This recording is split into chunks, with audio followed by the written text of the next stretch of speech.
human body generates more bioelectricity than a 120-volt battery and over 25,000 BTUs of body heat. Combined with a form of fusion, the machines had found all the energy they would ever need. There are fields here, endless fields, where human beings are no longer born. We are grown.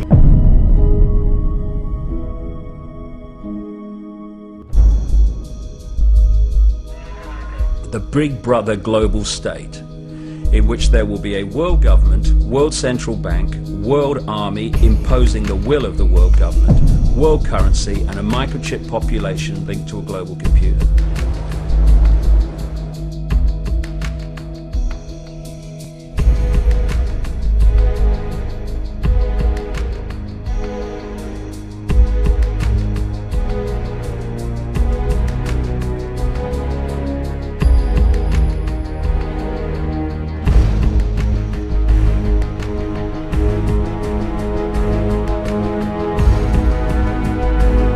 What is at stake is more than one small country. It is a big idea, a new world order.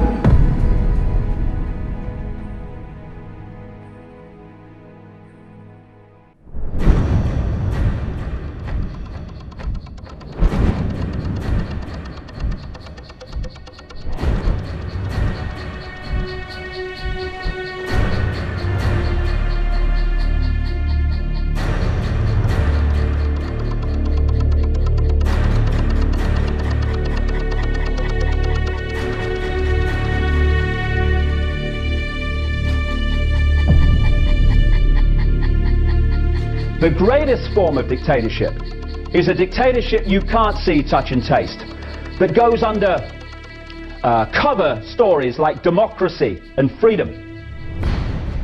And people will sit in one of those dictatorships forever until someone or something points out what the game is. It's in simple terms, symbolic terms, not even symbolic, it's how it is.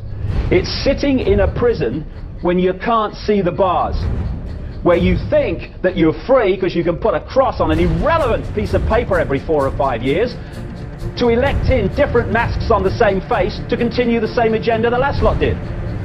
Simple thing. If you want to control someone, you must make them dependent upon powers they have no control over. Once people have control over things that affect their lives, they are in control of their own lives. Once they are in the hands of forces they have no control over, they have lost control of their own lives. And that's why we're having the centralization of power, taking decision-making away from the sphere of influence of people affected by those decisions. The idea is to tie up every nation and every area of the world with codependency on some other part of the world, so that no part of the world has the independence to decide their own destiny. That's what it's about. Taking control over our lives to a point where we have no influence. This is Big Brother. Not some guy sitting there watching a bloody camera screens. Just one level of it.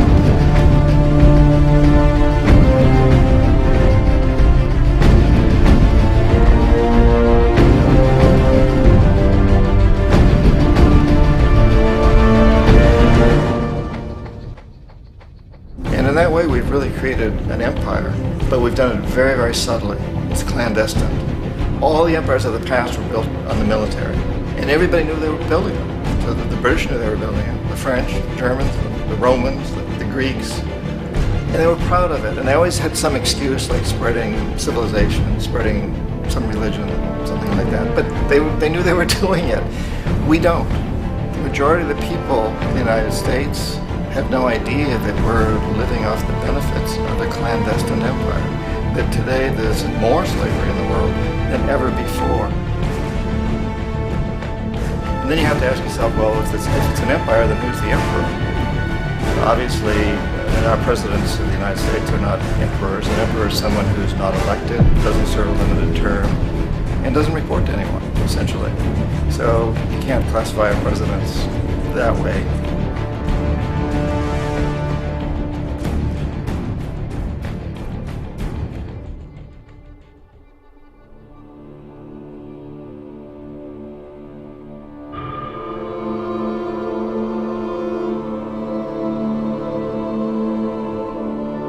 concept of a new world order has been around for centuries. It's been receiving tremendous play over the last half of the 20th century. George Bush, the first senior president, George Bush, used it a lot in his speeches and really implies that he really wants to see a order in which we have a universal or a global type of governance in which every human being on planet Earth is ultimately responsible for the policies that are being formulated at the international level. It is a big idea, a new world order.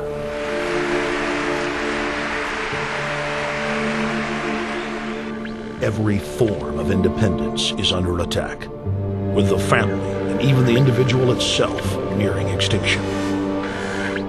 Close to 80% of the Earth's population has been eliminated. The remnants of a once free humanity are forced to live within highly controlled, compact, prison-like cities. Travel is highly restricted. Superhighways connect the megacities and keep the population from entering into unauthorized zones. No human activity is private. AI supercomputers chronicle and categorize every action. A prison planet dominated by a ruthless gang of control freaks whose power can never be challenged. This is the vision of the global elite, their goal.